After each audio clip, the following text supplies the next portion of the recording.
नमस्कार मंडळी. काळजाला घर पाडणारी एक बातमी महाराष्ट्राच्या मेळघाटातून समोर आली आहे. इथे 10 दिवसांच्या एका चिमुकल्या बाळावर जे अमानुष अत्याचार झाला आहे ते ऐकून तुमचं मन सुन्न होईल. आपल्या समाजाला आजही ग्रासलेल्या अज्ञानाची आणि अंधश्रद्धेची तिळतिळ तुटणारी ही कहाणी आहे. तुम्ही विचार करा, नुकतंच या जगात आलेलं, डोळे मिटून शांत झोपलेलं, आईच्या कुशीत विसावलेलं एक निष्पाप बाळ, फक्त 10 दिवसांचं. अमरावतीच्या मेळघाटात राहणाऱ्या चिचमू धोंडू सोलुकर, जिचं वय होतं 25, या मातेने त्याला जन्म दिला होता.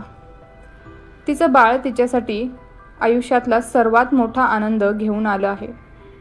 पण त्या चिमुकल्याच्या नशिबात काहीतरी भयान लिहिलं होतं.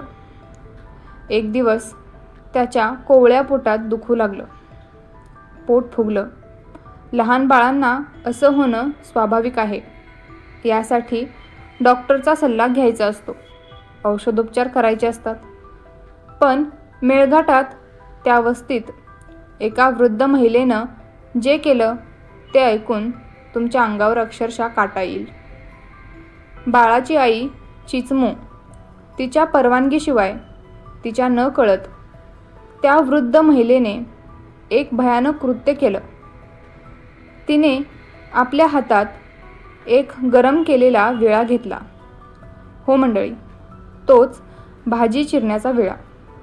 आणि त्या तापलेल्या विळ्याने त्या निष्पाप अवघ्या 10 दिवसांच्या बाळाच्या कोवळ्या पोटावर तब्बल 39 वेळा चटके दिले.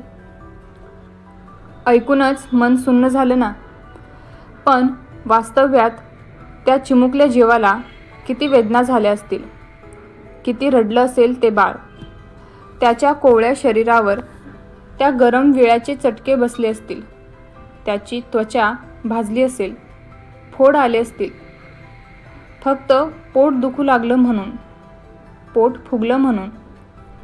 याला कारण दिलं गेलं होतं की यामुळे पोटदुखी कमी होते. ही भयान अंधश्रद्धा, हा अघोरी आणि अमानुष प्रकार घडला. आणि त्यानंतर 10 दिवसांनी ही बातमी बाहेर आली. तेव्हा समाज हादरला. चिचमू सोलुकर, त्या निरागस बाळाची आई, जेव्हा तिला हे कळलं तेव्हा तिच्या मनावर दुःखाचा डोंगर कोसळला असेल. तिच्या बाळाला वेदना देणाऱ्या त्या चटक्यांच्या खुणा पाहून तिचं हृदय पिळवटून निघालं असेल. पण चिचमूने हिंमत दाखवली. तिने आपल्या बाळावर झालेल्या या अत्याचाराविरुद्ध आवाज उठवला. तिने त्या वृद्ध महिलेविरोधात पोलीस ठाण्यात तक्रार दाखल केली. पोलिसांनी या गंभीर प्रकरणाची दखल घेतली आहे आणि तपास सुरू आहे. दिलासा देणारी बाब म्हणजे त्या बाळावर अचलपूर येथील रुग्णालयात उपचार करून त्याला घरी पाठवण्यात आलं आहे आणि त्याची प्रकृती आता स्थिर आहे. पण मंडळी, त्याच्या चिमुकल्या शरीरावर आणि मनावर त्या चटक्यांच्या कायमच्या खुणा राहतील. आजही आपल्या समाजात अंधश्रद्धा कशा फोफावतात हा प्रश्न आपल्याला अस्वस्थ करतो. मेळघाटसारख्या दुर्गम आणि आदिवासी बहुल भागात आजही शिक्षणाचा आणि वैज्ञानिक दृष्टिकोनाचा अभाव आहे. लोक अजूनही जुन्या, चुकीच्या आणि हानिकारक समजुतींना चिटकून आहेत.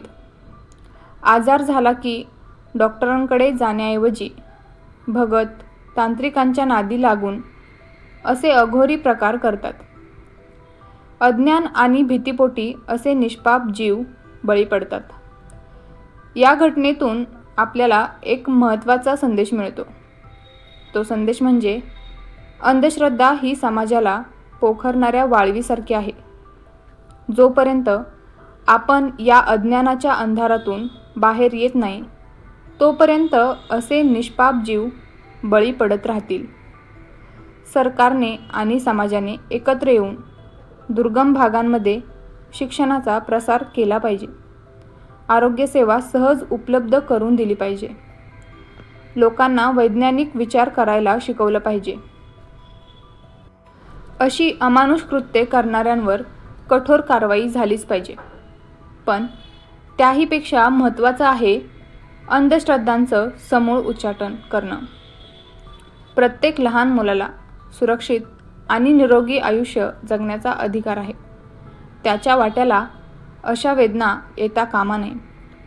त्या चिमुकल्या बाळाला न्याय मिळावा आणि यापुढे अशा कोणत्याही निष्पाप जीवावर अंधश्रद्धेच्या नावाखाली असा अत्याचार होऊ नये यासाठी आपण सर्वांनी प्रयत्न केले पाहिजेत.